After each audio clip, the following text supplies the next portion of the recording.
बिस्मिल्लाहिर्रहमानिर्रहीम।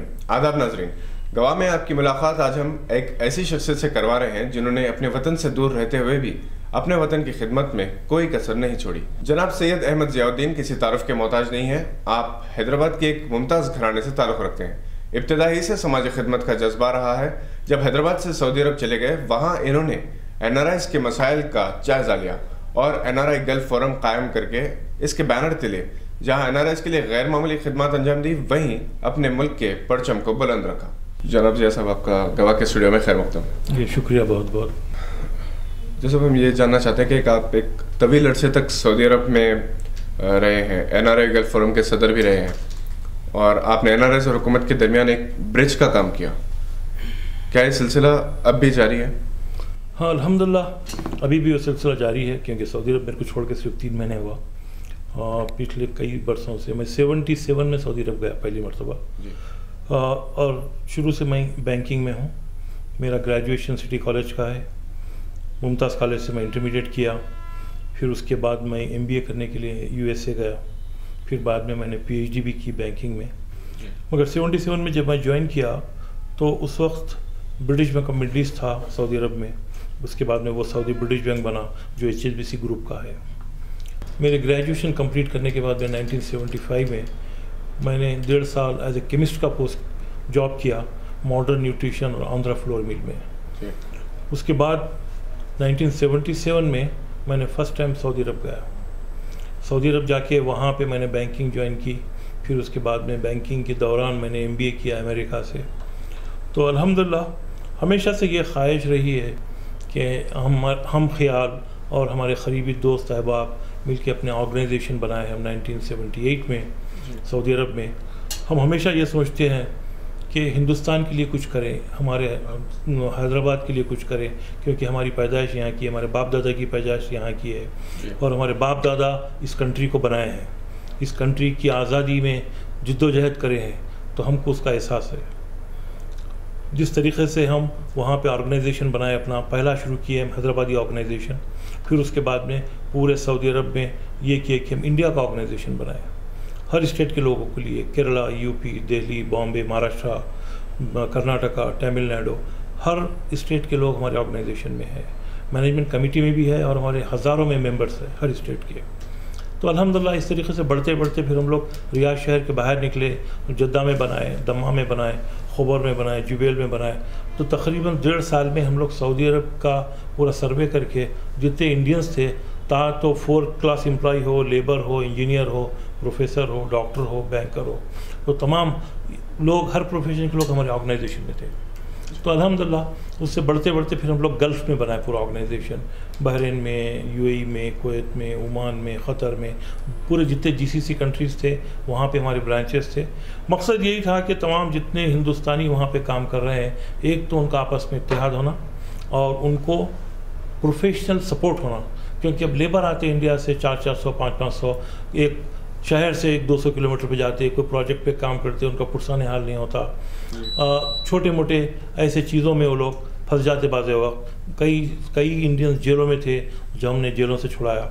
तो हम लोग तकरीबन सोशल वर्क में ज़्यादा थे शुरू में।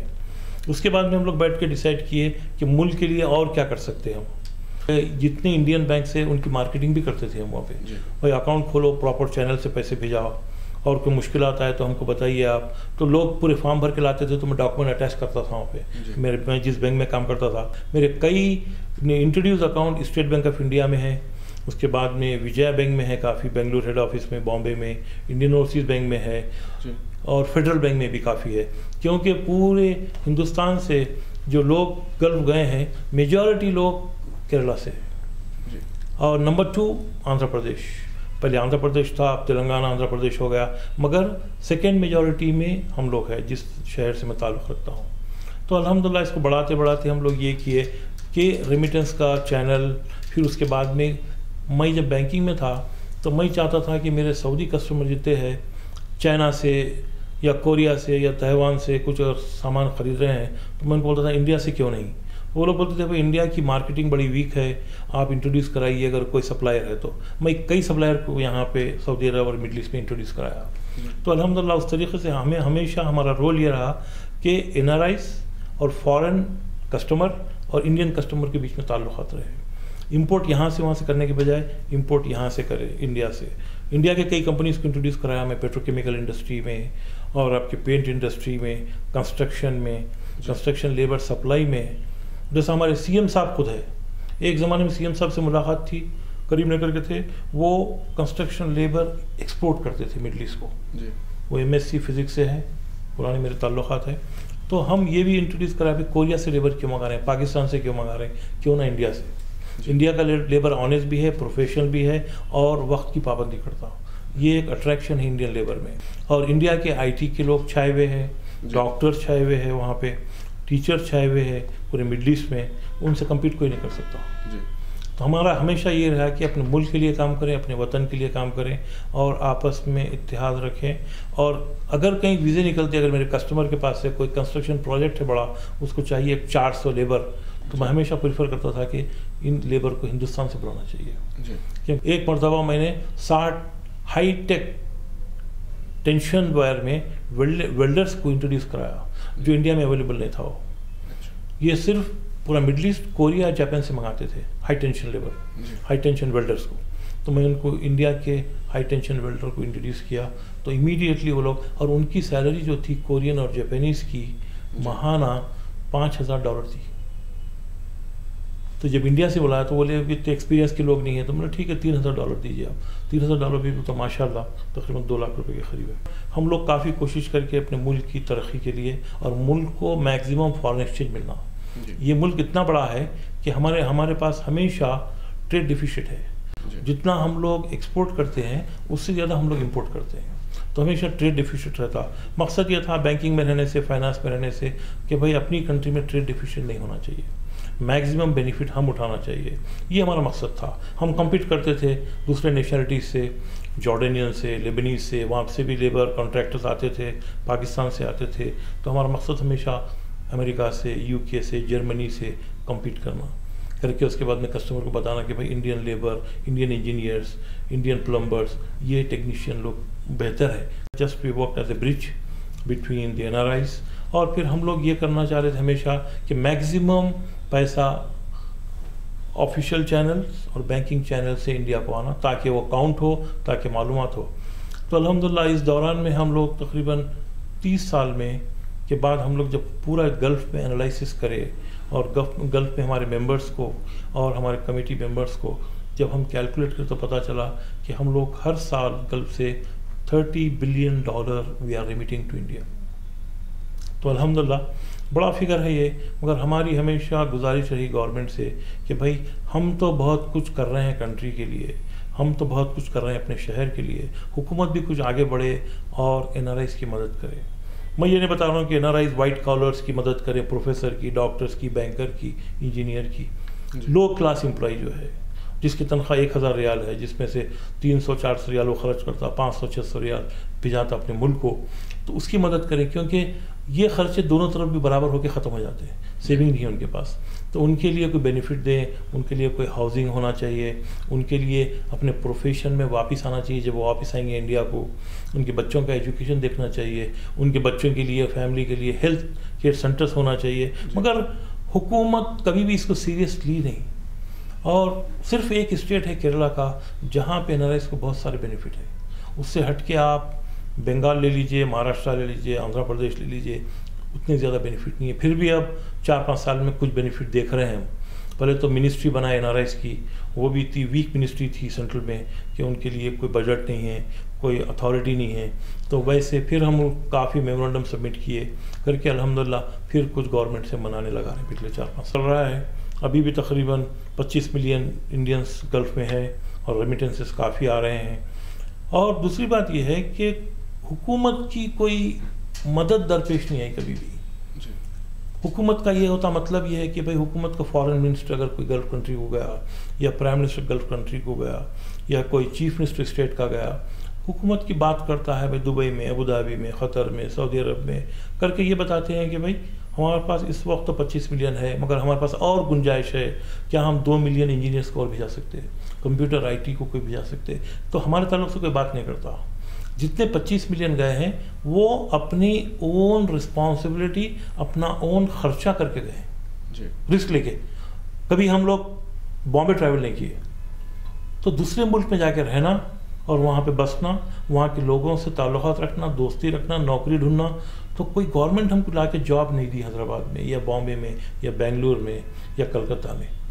ये सब लोग स्ट्रगल करके या तो कॉन्ट्रैक्ट पे गए या तो इंडिपेंडेंटली गए, वहाँ जाके इंटरव्यूज दिए, धक्के खाए, उसके बाद में अपनी ज़िंदगी को बनाए। गवर्नमेंट का इसमें कोई रोल नहीं है। गवर्नमेंट का रोल ये है कि हमको एजुकेट करी, एजुकेशन इंस्टीट्यूट प्रोवाइड करी जहाँ पे हम पढ़े, एहसानमंद है गवर्नमेंट के। मगर गवर्नमेंट को जो एम्प्लॉयमेंट क्रिएट करना था वो रोल गवर्नमेंट कभी भी अदा नहीं की। यकीनन आपने ब्रिज का काम किया और एम्प्लॉयमेंट जो हुकूमत ने आप कह रहे हैं कि नहीं किया, वो आपने कोशिश की है एक बेहतर अंदाज में करने की। आप सऊदी हॉलैंडी बैंक के भी वाइस चेयरमैन रह चुके हैं और फाइनेंशियल हेड भी थे। इस ओहदे पर रह के क्या आपने हिंदुस्तानियों के लिए जो खिदमत अंजाम दी उसके बारे में आप कुछ अगर बताएंगे? सऊदी अरब के लिए तो हम लोग दो तरफा काम किए। एक तो जो हिंदुस्तानी इंडियंस जो मिडल ईस्ट में है उनकी मुश्किलात, उनका एम्प्लॉयमेंट का प्रॉब्लम, तो हमारी डिफरेंट कमेटीज़ है। अगर कोई बच्चा टाइपिस्ट है, कोई बच्चा आईटी का है, विजिट वीज़े पे आ गया, तो उसको सेटल कैसा करना है। तो जब हमारा सर्कल इतना बड़ा है तो अल्हम्दुलिल्लाह कहीं ना कहीं वो बच्चे का अपॉइंटमेंट करा के छोड़ते हो। इससे जो लोग जा रहे हैं मिडल ईस्ट को, अनएम्प्लॉयमेंट बहुत कम है। कहीं ना कहीं उनको एम्प्लॉयमेंट हो जाई जाती है, चाहे तो ऑटोमोबाइल इंडस्ट्री हो, बैंकिंग हो, गवर्नमेंट जॉब हो, प्राइवेट सेक्टर में हो या कोई सुपरमार्केट में हो, हर तरफ फैले हुए हमारे लोग। क्योंकि हम लोग जो है पूरे गल्फ में नंबर 1 पोजीशन है हमारा फॉरेनर्स में, तो हमारा नेटवर्क फैला हुआ है। तो हर एक की कुछ ना कोई सहूलत है, या उनके लिए प्रॉब्लम पड़ गया कि पुलिस केस हो गया, एम्बेसी वाले उतने एक्टिव नहीं है, तो हमारी अपनी सोशल टीम है। तो हम लोग खुद मालूम करते, वहाँ से छुड़ा के लाते, कोई ज़मानत देना है तो ज़मानत देते, या हमारे कुछ दोस्त अहबाब इन्फ्लुएंशियल सऊदीज़ है तो उनके ज़रिए हम लोग रिकमेंडेशन लगा के बहरहाल कहीं ना कहीं से उनको वहाँ से छुड़ाते। और हमारी एक कमेटी है जहाँ पे इंडियंस जो ज़ख्मी होके, बीमार होके, हार्ट अटैक होके जो मर जाते, तो डेड बॉडी की भी रिस्पॉन्सिबिलिटी हम लोग लिए हुए। अब एम्बेसी आ रही है हल्लू हल्लू, मगर 20 साल पहले तो नहीं थी। 20 साल पहले अगर बोले भाई एक लेबर था, एक रामलू था, एक लक्ष्मण था, एक मोहम्मद अली था, 3 जने मर गए यहाँ पे 200 किलोमीटर दूर पे, अच्छा देखेंगे करेंगे, बल्कि टालम टोली करते थे 20 साल पहले।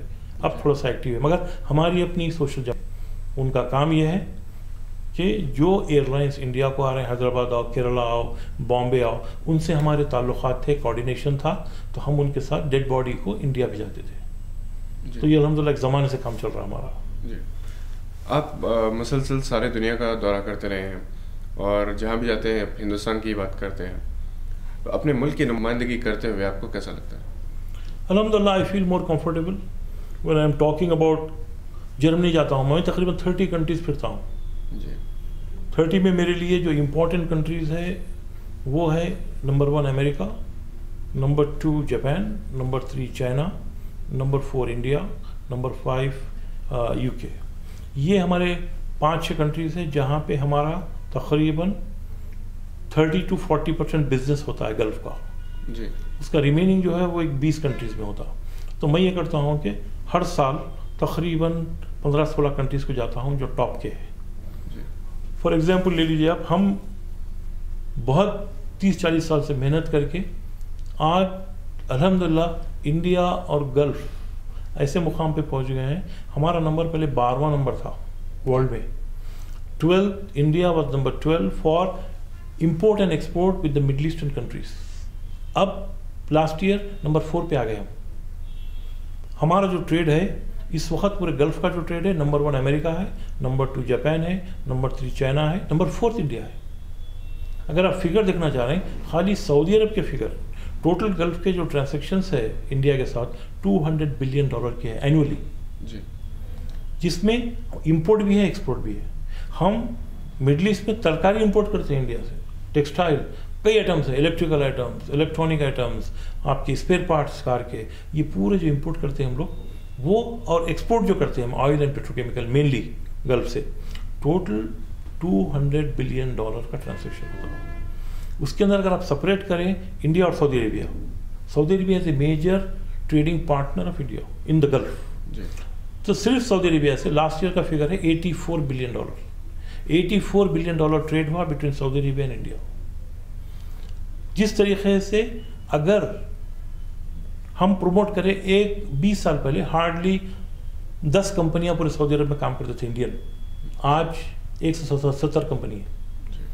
तो जब कोई प्रोजेक्ट आता है, जब कोई मैन्युफैक्चरिंग यूनिट आता है, तो हम अपने कस्टमर से, हमारे कोलिग्स कई है, दूसरे बैंकों में भी है, तो हम ये चाहते हैं कि भाई इंडियन कंपनीज आके कॉन्ट्रैक्ट लें। और इंडियन कंपनीज के लिए हम सहूलत ये पैदा करते हैं कि भाई आओ बिड करो, आप पैसों की ज़रूरत है तो आप खाली इंडियन बैंक्स की गारंटी ला लो।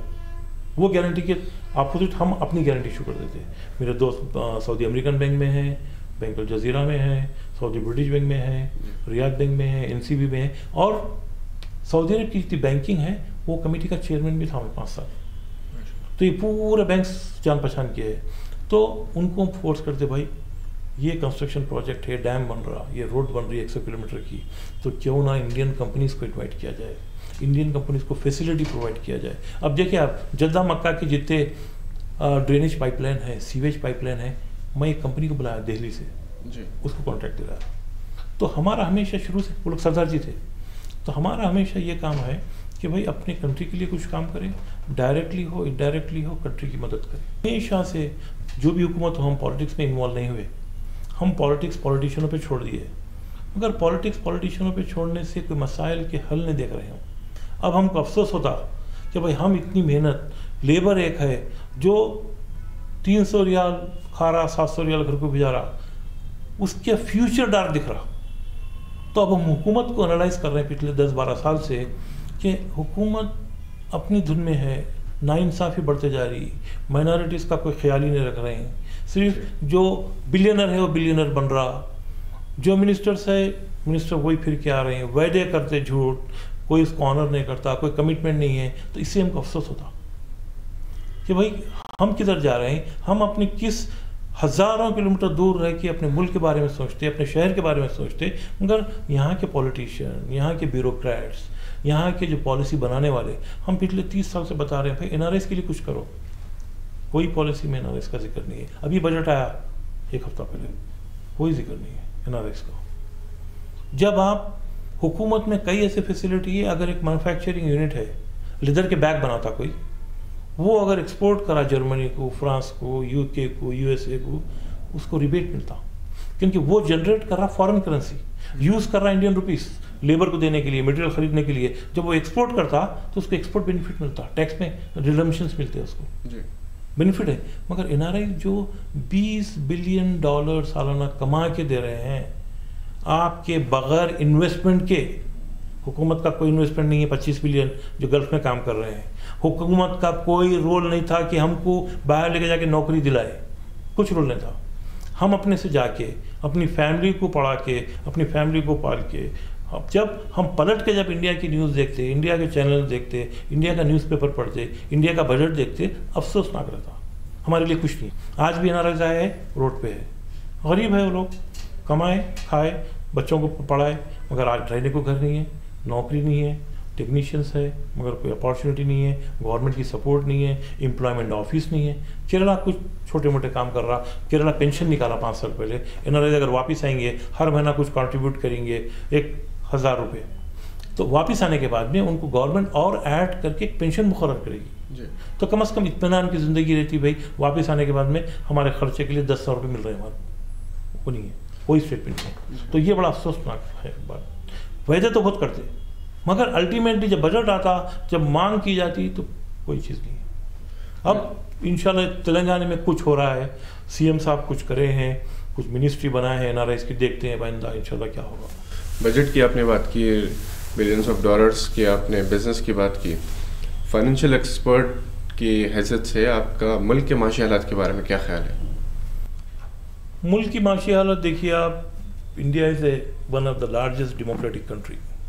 इंडिया की पॉपुलेशन, इंडिया के रिसोर्सेस, हमारे पास इतने रिसोर्सेस है इंडिया में, अगर हम अपनी बाउंड्री वॉल पूरी बंद कर ले इंडिया की तो हम यहाँ पे सर्वाइव कर सकते हैं। हमारे पास, we are agricultural country, we are manufacturing missiles, aircraft और रेलवेज, तो हमको कोई चीज़ एक्सपोर्टर पे हम डिपेंड नहीं है। अगर आप उसूल की बात करें तो हमको कोई एक्सपोर्ट एक्सेप्ट ऑयल का भी बहुत सारा चल रहा है मामला मालूमात करने का। ये हम लोग कई जगह ड्रिल कर रहे हैं, देख रहे हैं कि भाई कब हमको कहाँ ऑयल मिलेगा, मगर देखा जाए तो हमको ऑयल के अलावा और कोई इंपोर्ट करने की ज़रूरत नहीं है। फार्मास्यूटिकल कंपनीज हमारे पास है, दवाओं की ज़रूरत नहीं है, मशीन्स हमारे पास है, हेल्थ मशीन्स है, डॉक्टर के लिए पूरे सहूलतें हैं, हर चीज़ हमारे पास है। पेट्रोल डीजल जिससे ऑटोमोबाइल चलते, ट्रक्स चलते, वो इतना कीमती है हमारे लिए, उसका एक एक ड्रॉप भी हमारे लिए बहुत कीमती है, क्योंकि इंडिया में कम क्वांटिटी है जो प्रोड्यूस करती है, मैक्सिमम क्वांटिटी हम लोग इंपोर्ट करते फॉरेन करेंसी से। तो इसको जहन में रखते हुए आज आप पूरे हिंदुस्तान को अगर देखेंगे आप 50% पेट्रोल और डीजल वेस्ट हो रहा, ट्रैफिक जैम हर जगह। आप दिल्ली चले जाइए, बॉम्बे चले जाइए, हैदराबाद आइए, तो 50-60% आपका जो रिसोर्स है, इंपॉर्टेंट रिसोर्स वेस्ट हो जा रहा, इसकी तरफ कोई गौर नहीं कर रहा। और आप वही तौर पे आप टीवी निकाल के देखें, मैं 6 बजे टीवी खोलता हूँ, पूरे न्यूज़ देखता हूँ शाम तक, कोई एक आइटम 18 घंटे में कोई कंट्री की प्रोग्रेस के ऊपर, एम्प्लॉयमेंट के ऊपर, ट्रैफिक जैम्स के ऊपर, इम्पॉर्टेंट एसेंशियल कमोडिटी के बारे में कोई डिस्कशन नहीं है, कोई डेवलपमेंट नहीं है। सिर्फ opposition, ruling party, third front, ये डिस्कशन है। और वो भी इस किस्म का बदतमीज़ डिस्कशन हो गया आजकल टीवी पे कि एक नॉर्मल आदमी अपनी फैमिली के साथ बैठ के देख नहीं सकता। हमारी इतलात के मुताबिक जब टीआरएस की तश्कील दी गई थी तो आपको केसीआर साहब ने चेयरमैनशिप ऑफ़र की थी पार्टी की, और आपने इसे कबूल नहीं किया, और अब टीआरएस दूसरे टर्म के लिए इख्तियार पर आई है, तो क्या आपको अपने इस फैसले पर कभी अफसोस होता है? नहीं, अफसोस की तो ऐसी की बात नहीं है। केसीआर साहब को मैं एक ज़माने से जानता हूँ। केसीआर साहब मुख्तलिफ पार्टीज़ में थे, बिफोर टीआरएस वो टीडीपी में भी थे, स्टेट मिनिस्टर भी थे सेंट्रल में। 1-2-3 मरतबा मेरी मुलाकात हुई सेंटर में, तो मैं उनको बताया कि भाई जिस तरीके से आप लोग काम कर रहे हैं, तो वो तो रीजनल लेवल पे कर रहे हैं, तो इसको थोड़ा सा काम को बढ़ाना चाहिए। तो ये बात होती थी। तो उसके बाद में वो मेरे को ये बताया कि भाई ठीक है, कभी हैदराबाद आए खुद बैठ के बात करेंगे। तो मैं बताया ठीक है, मैं इस डेट को जा रहा हूँ हैदराबाद। तो वो बोले मैं भी आ रहा हूँ। तो फिर मेरी एक मीटिंग रखी उनके साथ, तो अपने कुछ एमपीज़, उनके पार्टी के लोग, कुछ एमएलएस वगैरह को बुलाया अपने घर पे का। तो मेरे को इनवाइट किए, तो मैं इनविटेशन पे गया था, उनसे मुलाकात की, तकरीबन 2.5 घंटे बातचीत थी उनसे। तो वो मेरे को कन्विंस करने की कोशिश की है कि भाई तुम जो बात करते वो बात में ऑथेंटिसिटी क्या है। दिल्ली में बात हुई थी, तो उसमें बोले, तो मैं उनको बताया तफसीली 2 घंटे कि हम लोग जो काम कर रहे हैं वो तो पहले अपनी यूनिटी की बात की है।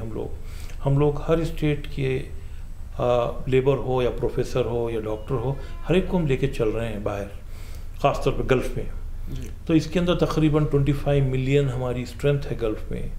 तो हम चाहते कि भाई ऐसी हुकूमत बनाए, ऐसी पार्टी हो, टीडीपी चल रही है ठीक ठाक, अब इसको डिस्टर्ब करके तेलंगाना आंध्रा सेपरेट करना, does it make any sense? तो ऐसे कई किस्म की बात किया मैं। तो उनका आर्ग्यूमेंट ये था कि नहीं, तेलंगाना सेपरेट होना चाहिए। तो बोला भाई ठीक है, टीआरएस की बात कर रहे हैं आप, उनके पार्टी के लोग पूरे बैठे हुए हैं, एमपीज़ एमएलएस बैठे हुए हैं। तो मैं उनको बताया, देखो भाई हमारा जो काम है कंट्री के लिए है काम जी। हम लोग सेकुलर माइंडेड लोग हैं। हमारे पास या कोई क्रिश्चियन हो या मुसलमान हो या सिख हो या ईसाई हो या हिंदू हो, हमारे लिए सब बराबर है। हम लोग इंडियन का नाम देखते हैं, इंडियन नेशनलिटी के लिए काम करते हैं हम लोग। हमारे लिए ये जो कम्युनल चीज़ें हैं, हम लोग बिल्कुल इससे दूर है। हमारे दोस्त अहबाब, बैठने उठने वाले, हमारी कमेटी में, मैनेजमेंट में हर रिलीजन के लोग हैं। फिर उसके बाद मैं बताया हूँ कि अब हम लोग पिछले 5 साल से इसके पीछे पड़े हुए हैं काम के। पहले हम लोग सऊदी अरब में बनाए थे NRIs, फिर उसके बाद में हम लोग पूरे गल्फ़ में फैलाए, जिसमें 25 मिलियन लोग हैं, जिसमें से हम लोग तकरीबन 20 मिलियन के करीब है मेंबर्स है, इनडायरेक्ट मेंबर्स है हमारे, कोई गांव में, खेड़ों में, डेजर्ट में रहते, तो वो भी हमारे इनडायरेक्टली मेंबर्स है। उनको ये बोलते कि भाई कभी तो आपको मुश्किल हुई तो हम मदद करने आएंगे, हमारे लोग आएंगे, कमेटी के लोग आएंगे। अगर कोई सलाला में है, ओमान में, डेजर्ट में बकरियाँ चरा रहा, उसको भी थोड़ा सा भरोसा ये है, अल्लाह पे भरोसा होता, मगर ये है कि भाई ठीक है भाई एक जमात है वहाँ पे, वो मसखत में रहते हो लोग। कभी मैं फ़ोन करा ज़रूरत की खातिर, भाई मेरी को बच्चा आ रहा, उसको आप रिसीव कर लेके ज़रा छोड़ देना, तो करते हो लोग सोशल काम, तो वो उसको भरोसा है। तो हम बोले कि भाई इस तरीके से हम लोग लोगों के करीब आ गए हैं। और केसीआर साहब को बताया मैं कि हर NRI 5 वोट के ऊपर भारी होता है। My self I control 5 votes in assembly, 5 votes in parliament. मेरी बीवी है, मेरे माँ है, मेरा बाप है, मेरे भाई है, बहन है, जिसको मैं हर महीना पैसे भिजाता हूँ उनकी तालीम के लिए, उनके अखराजात के लिए, वो मेरे से करीब है। अगर मैं उनको बोलूँ कि भाई ये महल्ला छोड़ के आप बाजू के महल्ले में चले जाइए, चले जाते लोग। अगर मैं बोलूँ कि भाई ABCD को वोट दीजिए, उनको वोट देते। तो ये हम लोग एक्सप्लोर कर रहे हैं, तकरीबन इसमें हम 80% कामयाब हो गए हैं। तो अगर हम लोग 25 मिलियन की बात करें तो 5 वोट ईच NRI का हम कैलकुलेशन करें, बात 10 भी है। मैं हम लोग 5 भाई बहन हैं, वालिद वालदा, हम लोग 10 आदमी हैं जी। तो 10 आदमी के मैंने एवरेज निकाला 5, तो उनको बताया भाई 25 मिलियन मल्टीप्लाइड बाई 5, 125 वोट्स के ऊपर, 125 मिलियन वोट्स के ऊपर हाँ NRIs उसके ऊपर कंट्रोल करते जी। ये थ्रू आउट इंडिया है। उसके बाद में मैं उनको एनालाइज और एक लाया था पेपर प्रेजेंटेशन, उनको बताया कि जब पूरा आंध्र प्रदेश है, तेलंगाना सेपरेट नहीं हुआ था जी। तो मतलब पूरे आंध्र प्रदेश में हम लोग 2nd पोजीशन पे है इंडिया में, Kerala number 1, we are number 2। उनको बताया मैं कि यहाँ पे हम लोग तकरीबन 35 मिलियन वोट के ऊपर हम लोग भारी है जी। तो बताया था मैं उनको, हम लोग उस पार्टी को सपोर्ट करेंगे जो पार्टी सेकुलर हो, जो पार्टी गरीब के बारे में सोचे, जो पार्टी फार्मर्स के बारे में सोचे, वो पार्टी जो एम्प्लॉयमेंट के बारे में सोचे, नौजवानों के बारे में सोचे और NRIs के बारे में भी सोचे। तो ऐसे कंडीशन रखा मैं उनको, रख के बताया, तो ज़रा ताज्जुब हो गए, आपस में कुछ बात कर लेने लगे, करके बोली इतना टाइम कैसा मिलता भाई तुम लोगों को प्लानिंग करके डेटा बनाने की करके। जब उन पूरे डिटेल 2.5 घंटे में बताया मैं, तो उन्होंने मेरे को बताया कि मैं चाह रहा हूँ कि तुम पॉलिटिक्स ज्वाइन करो। तो मैं बोला पॉलिटिक्स ज्वाइन करना आज एक बड़ा क्वेश्चन मार्क है, कौन सी पॉलिटिक्स ज्वाइन करूँगा? तो बोले TRS। मैं बोला आज के दिन ये वक्त ऐसा है, TRS का अभी लोगों में वो नॉलेज नहीं है TRS के बारे में। मैं ये चाह रहा हूँ कि आप TRS के चेयरमैन का ओहदा कबूल करना। तो बोला मैं ओहदा कबूल करने से क्या होता, क्या मैं सही इंसाफ कर सकूँगा लोगों के साथ? तो मैं ऐसा नहीं चाह रहा हूँ कि भाई मैं इसमें TRS में आके अपना नाम बदनाम करूँ। तो बोले नहीं, आप TRS ज्वाइन करो, चेयरमैनशिप हम देंगे, पूरे लोगों से बात कर लिया, वहीं हमारी कमेटी के मेंबर पूरे, आपको पूरे अथॉरिटी मिलेंगे, आपको पार्टी के नॉमिनेशन में भी कमेटी में रहेंगे आप, और जितने कॉरपोरेशन बनेंगे तेलंगाना में, you are going to appoint the managing directors and chairman of those corporations. तो मैं बोला TRS KCR साहब, तो बोला ठीक है, तो मगर आप मेरे को सोचने का मौका दीजिए, क्योंकि मेरा ये टाइम जो है मेरे को इंटरनेशनल कम्युनिटी में भी काम करना है, क्योंकि मेरे कई प्रोजेक्ट चल रहे हैं इंडियंस के लिए। मेरा चल रहा है USA में, कनाडा में, आपकी जर्मनी में, UK में। और फिर मेरा प्रोफेशनल के तरीके से मेरे को, जो मैं ABN AMRO हॉलैंड बैंक में था, मेरे को 3 कंट्री का पोजीशन दिए थे, मेरे 3 ऑफिस थे। सऊदी अरब में एक ऑफिस था, न्यूयॉर्क में एक था, कनाडा में एक था। मेरे को तीनों को कवर करना था। मैं जाता हूँ 2 हफ्ते वहाँ बैठता हूँ, 2 हफ्ते वहाँ बैठता हूँ, 1 हफ्ता वहाँ बैठता हूँ। तो मेरा इस वक्त कमिटमेंट बहुत ज़्यादा है। एक तो NRS का कमिटमेंट है, वर्ल्ड वाइड हम लोग एक्सपैंड कर रहे हैं, और दूसरा मेरा प्रोफेशनली भी है, पीक पे था मेरा जब टाइम। तो बोला सब चीज़ को छोड़ के अगर मैं आके TRS ज्वाइन कर लूँ, आज के दौर में बड़ा क्वेश्चन मार्क है। मेरी अपनी कम्युनिटी भी वो एक्सेप्ट नहीं करेगी वो टाइम पे जी। आज की डेट में आप मेरे को ऑफर कर रहे हैं, मैं ऑफर को थोड़ा पोस्टपोन कर रहा हूँ, ये बोल के कि मेरी मसरूफियत बहुत ज़्यादा है, अभी पॉलिटिक्स में मेरा आने का इरादा नहीं है। मैं जो बाहर से काम कर रहा हूँ वो मैं समझता हूँ कि बहुत ज़्यादा लोगों के लिए मुफीद है, कंट्री के लिए मुफीद है, ताकि मैं एक जगह बैठ जाऊँ कुछ पावर लेके और फिर TRS के साथ। तो बड़ा क्वेश्चन मार्क करके मैं थोड़ा पोस्टपोन करा, फिर उसके बाद डिले कर दिया, क्योंकि मैं बोला कि बाहर से करेंगे काम। तो अल्हम्दुलिल्लाह इस वक्त कोई अफसोस की बात तो नहीं है मेरे को, क्योंकि अल्हम्दुलिल्लाह जिस तरीके से KCR साहब, उनके फर्जन KTR साहब अच्छी कैबिनेट बनाए हैं, तेलंगाना की तरक्की भी हो रही है, और वो आज अल्हम्दुलिल्लाह पूरी दुनिया में फ़ख्र है तेलंगाना पे तेलंगाना का चीफ मिनिस्टर KCR और उनके फर्जंद KTR और उनकी कैबिनेट काफ़ी ऑनेस्टी के साथ, और बड़ी बात यह है कि now the whole committee is secular. आप देख लीजिए पिछले 5 साल से कोई फसाद नहीं होता, हर एक को वो देख रहे हैं करीब से, मुसलमान को भी देख रहे हैं, हिंदू को भी देख रहे हैं, सिख को भी देख रहे हैं, दलित को भी देख रहे हैं, बैकवर्ड को भी देख रहे हैं, कहीं ना कहीं हर एक को अकोमोडेट कर रहे हैं। हम तो ये बोल रहे हैं बाहर बैठ के, बाहर जैसे गल्फ में एनआरआईज है या नॉर्थ अमेरिका में है या तो एशियन कंट्रीज़ में है, यही बोल रहे हैं कि भाई इस वक्त जो पोटेंशियल सही कैंडिडेट है for the prime minister is KCR। Prime minister को हमारे KCR के एटीट्यूड से, पॉलिसी से सबक सीखना चाहिए। अभी मैं कुछ आके मेरे को दो हफ्ते पहले मैं गाँव को गया यहाँ पे और दूसरे स्टेट में जाके देखा फार्मर्स की जो हालत है।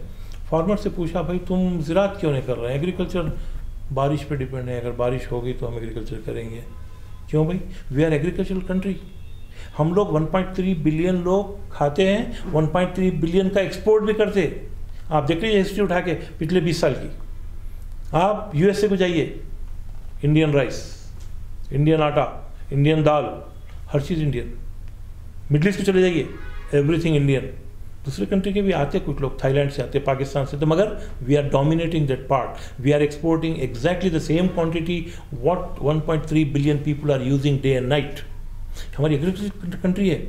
आज आप देखिए एग्रीकल्चर पोर्टफोलियो को देखिए, आप पूरी तबाही पे है। बात किया मैं तो वो लोग बोलते कि भाई हमारे पास पानी नहीं है, अगर बारिश आएंगी तो हम एग्रीकल्चर करेंगे। भाई क्यों गवर्नमेंट कोई पॉलिसी ना बनाए? अगर एक किसान के पास 10 एकड़ ज़मीन है, 10 बोरवेल डाल दो उसको, हर एकड़ पे एक बोरवेल डालो। क्या खर्चा है उसके अंदर बोरवेल के अंदर? क्यों ये डिसिप्लिन नहीं है?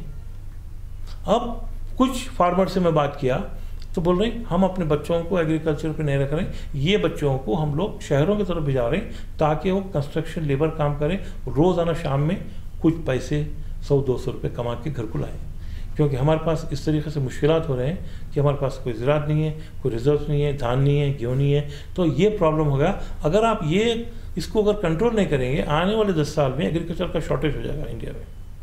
एक्सपोर्ट तो छोड़ दो, आप लोगों को जो प्राइसेस बढ़ रहे हैं आज, आपके स्टोरेज कैपेसिटी, हर डेवलप कंट्री में स्टोरेज कैपेसिटी है।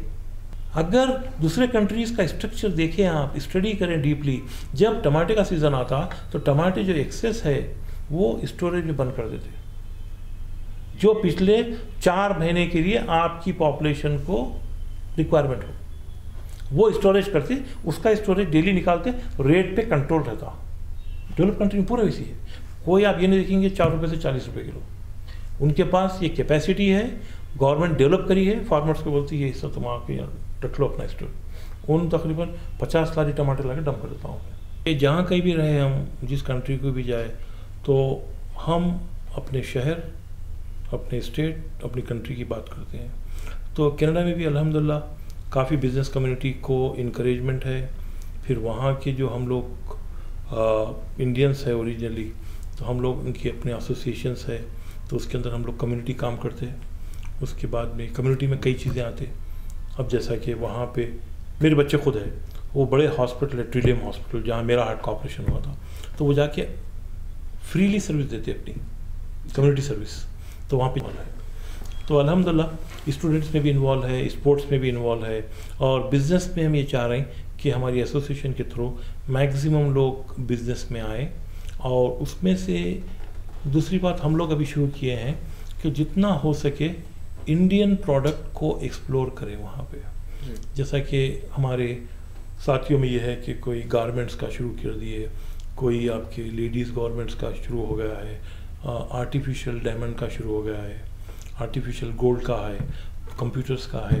तो हम लोग सोच रहे हैं कि हम लोग, और इस वक्त सब में ज़्यादा जो छाए हुए कनाडा में इंडियंस, वो सिख लोग हैं, टोटली बिजनेस माइंडेड है, कमिटेड है और मिल के काम करते हैं वो लोग। तो हम उनके साथ मिले हुए, ट्रांसपोर्ट का बिजनेस पूरा उनके पास है, अखलाक है उनके पास, कैरेक्टर है, और अपने कंट्री के बारे में, और उनके पास कोई भेदभाव नहीं है। और हम लोग बाहर कोई भेदभाव नहीं रहता, यहाँ पे भी नहीं है हमारे पास, मगर वहाँ तो हम लोग बिल्कुल ओपन रहते। हैदराबादी तहज़ीब की आपने बात की, कल्चर की, फेस्टिवल्स की बात की। हैदराबादी तहज़ीब की हिफाजत के लिए आपने और आपके मामा डॉक्टर फसुद्दीन अली खान साहब ने एक अहम रोल अदा किया वहाँ पर, तो क्या आप हमारे नाजरीन को इसके बारे में कुछ बताना चाहेंगे? 25 साल पहले इंडो ब्रिटिश एजुकेशन सोसाइटी बनाया जी। जो एजुकेशन के सपोर्टर्स मेनली प्रोफेशनल लोग हैं, इंजीनियर्स है, डॉक्टर्स है, प्रोफेसर्स है, जो वाइट कॉलर जॉब करते, तो वो मुसलमान जो है वो ज़कात के पैसों में से निकालते अपने। हिंदूज़ भी है उसमें, सिख भी है, सरदार जी भी है। तो ये लोग क्या करते, उनको जलसा करते हम लोग एनुअली, उनको बताते कि भाई ये साल हम लोग 100 बच्चों को स्कॉलरशिप दिए, उनके मार्कशीट है, ये बच्चे टॉप पे है, हम चाह रहे हैं उनको इनकरेजमेंट हो, इनको एक्सेलेंस सर्टिफिकेट भी दे, कुछ फाइनेंशियल बेनिफिट भी पहुंचाए, ताकि आने वाले क्लासेस में वो लोग फीस वगैरह पे कर सकें। तो ये हमारा शुरू से 25 साल से यही हमारा मकसद था। तो हम लोग तकरीबन डॉक्टर फसीहुद्दीन अली खान साहब हर साल यहाँ आते, आने 1 महीने की छुट्टी लेके आते हो, उसके बाद में इश्तिहारात देते, फिर वो बच्चों के मार्क्स आते, 1 हफ्ते के बाद में पूरा मेमोरेंडम आता, उसको पढ़ते, सॉर्ट आउट करते। अब जो मैं गया था फंक्शन में 2 हफ्ते पहले, उसमें तकरीबन जो टॉप के बच्चे थे वो 99 से कम हो के मार्क्स 92 हो गए, 99-92 के बीच में है मार्क्स जी। तो बच्चों का अब स्टैंडर्ड बढ़ रहा है, और जो बच्चों को जिस तरीके से इंकरेजमेंट मिल रहा है, तो वो लोग कंपटीशन भी कर रहे हैं आपस में। तो इस तरीके से ये Indo British academy, education academy Hyderabad के लिए काम कर रही है, क्योंकि मखसूस मेजॉरिटी लोग हैदराबाद के हैं, और हम चाहते हैं कि भाई हमारे बच्चे भी आगे बढ़ें, अच्छे प्रोफेशन में जाएँ, अच्छे एजुकेशनिस्ट बने, अच्छे इंसान बने। इंटरव्यू के इख्तिताम को हम पहुँच गए, जाने से पहले आपका कोई पैगाम? हाँ, मेरा पैगाम यही है कि हम थोड़ा सा हैदराबादी कल्चर को, हैदराबादी माहौल को दूसरे स्टेट में इंडिया के भी फैलाएं। हमारे पास जो अखलाक, तहज़ीब, तमद्दुन जो है वो दूसरे स्टेट में भी रहे, ख़ास तौर पे ऑफिशियल्स के लिए। और दूसरी बात यह है कि हम अपने बच्चों को ये भी बताएं कि भाई सिर्फ आप 99% लाने से काम नहीं चलेगा। उसी तरीके से पूरे शहर में अगर स्टूडेंट्स, पड़ोसी अगर एक दूसरे की मदद करें, इर्रेस्पेक्टिव ऑफ द रिलीजन मदद करें, पूरे कंट्री में अगर हम एक दूसरे की मदद करें, ये कंट्री बहुत दूर जाएगी। मगर वो डेवलपमेंट होना चाहिए, वो पॉलिसीज़ बनना चाहिए, और गवर्नमेंट के जो पोजीशनों पे लोग बैठे हुए अथॉरिटी लेके, उनको चाहिए कि भाई इस पे पॉजिटिव डेवलपमेंट हो। जितने गवर्नमेंट एम्प्लॉयज़ है जिसके पास अथॉरिटी है डिसीजन लेने की, वो ऑनेस्ट डिसीजन ले, उससे क्या बहुत फ़र्क पड़ता। तो अल्हम्दुलिल्लाह अगर हम इस तरीके से काम करें, मिलजुल के काम करें, तो डेफिनेटली ये कंट्री तो कहीं और जाएगी, सबको पीछे छोड़ देगी इंशाअल्लाह। बहुत बहुत शुक्रिया। नाज़रीन, ये थे सैयद ज़ियाउद्दीन साहब, नोटेड इकोनॉमिस्ट और मशहूर बैंकर। ये NRI हैं और काफ़ी अरसे से हिंदुस्तान और NRIs के बीच में एक ब्रिज बने हुए हैं। आपको TRS की चेयरमैनशिप भी ऑफ़र की गई थी, लेकिन आपने इससे इनकार कर दिया। खिदमत खल्क़ और समाजी खिदमत को आपने तरजीह दी। हम फिर हाज़िर होंगे ऐसी एक शख्सियत को लेकर। देखते रहिए गवाह।